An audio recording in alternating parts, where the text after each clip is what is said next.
concerned about what's going on. The government has put its economic credibility on the line with the sale of these assets. Suddenly it's a shambles. The whole thing has come off the rails. The Maori Party is looking to walk away. If the Maori Party walks away, then it's only really got the margin of ACT or Peter Dunn to keep the government intact. But it wouldn't achieve anything though, would it? Because the Prime Minister can continue to govern and then go into an opposition which is a pretty full opposition, if you like. Well, it's a much less stable government than they had before. I mean, Mr Key came in promising stable government at the election.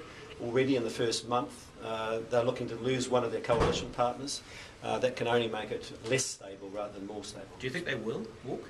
Oh, you'll have to ask the Maori. Do you think you have a... Oh, look, I think they're in a difficult situation. But certainly this is Mr Key's own making. It's not. He has, in a sense, pushed this issue of asset sales. Most New Zealanders are against it. The overwhelming majority of New Zealanders are against it. And I can see that this government is really struggling now within a month of taking office. Do you have some sympathy for National, though? After all, it did score very well at the election, and here it is, facing great difficulties in governing. Well, the fact is that we opposed asset sales. Most New Zealanders oppose asset sales. This is of Mr Key's own making.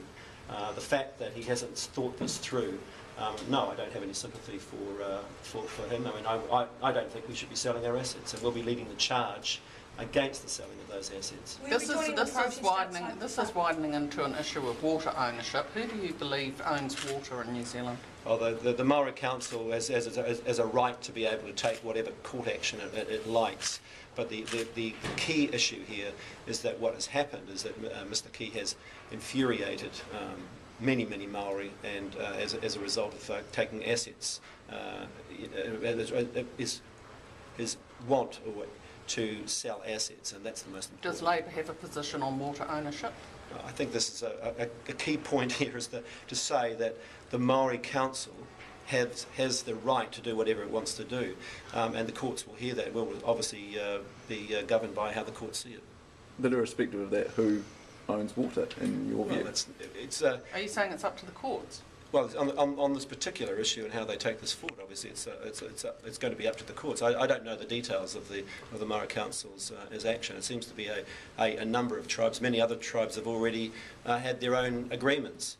The key point here is that the government has infuriated not only Maori but all New Zealanders about the asset sales, and as a result, their government is unstable going into the first month of this year. Do you think Māori have a proper claim and a rightful legal claim on water in New Zealand, or does it belong to all New Zealanders and they should be told to take a hike? I think the key thing about this is to make sure that the courts have the ability to take a look at it, as we have done in the past. In the last 20 years, that's been the way that we've gone forward. So I don't think there's any difference from that point. Well, what's changed? There has been no change. Every person in New Zealand has the right to go forward with a court case if they feel that's what they would want to do, and that has been always the legislation that we've had before New Zealand. Do you support them then in their claim? No, I'm not saying supporting or not supporting. I'm saying that they have the right to go forward and have their case heard. But you must have a view on who the water belongs to. I have no. I don't know. I don't know the nature of their claim, and until the court takes a look at it, I have absolutely no understanding of whether that's a legitimate claim or not. The key thing here is not about the Maori Council or the iwi Leaders Group. It's about the fact that National has now come off the rails with its plan to sell off our assets, and that has destabilised the government. Do you think the government should be bound by any finding of the Waitangi Tribunal in the first instance on Maori ownership or rights to water? The Waitangi Tribunal is non-binding, and that would have to be seen through in the other courts before that. Do you think it's wrong, though, for the Prime Minister to preemptively, or perhaps by some interpretation, to make things more inflammatory by just making the point that his government would not be bound, underlining that fact before the claim has even been filed? Well, Mr Key also said he would be bound by the courts as well, and he would listen to what the courts said. So he's having sort of a bob both ways, saying he wants to do it without the courts and with the courts. look, quite frankly, this is a shambles. I don't think National really understands where they're moving to on this, and already their government is being destabilised as a result. It's a shambles, but is it also a dangerous shambles? This has the hallmarks of turning into another foreshore and seabed sort of episode. Look, I think it's got real potential to do major damage in New Zealand, but right now the key issue is whether the government can continue as they are and lose one of its coalition partners as they go forward. That will leave them with only ACT and United Future keeping this government in the majority. If the Maori Party choose to stay in cabinet so that they can watch the progress of the legal action, would you regard that as this is up obviously to the Maori Party what they want to do, but the Maori Party is in a sense supporting legal action, but in a sense not talking about whether they would like to or go out of or leave the coalition.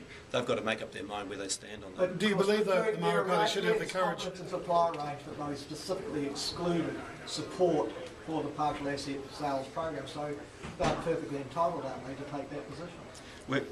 Exactly, but at the same time, this is an incredibly important issue that cuts to the heart of why the Maori Party is in Parliament.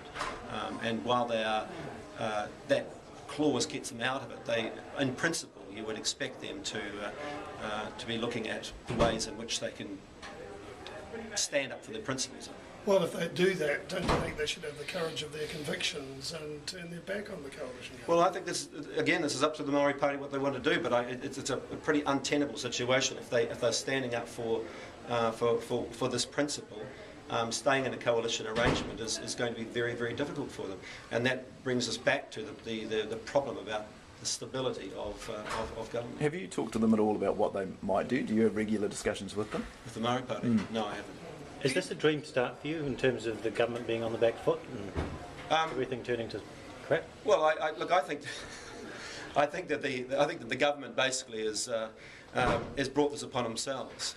They started off the year in effect putting their entire economic credibility on the sale of assets, and now what we're seeing is that this has come off the rails, and we're not only seeing the sale of assets policy under threat, but we're also seeing the stability of government also brought into the picture as well. Do you believe the Treaty of Waitangi applies to just the Crown or to private citizens as well? Well, this is the problem about this so-called mixed ownership model. I mean, which part does the Treaty of Waitangi apply to?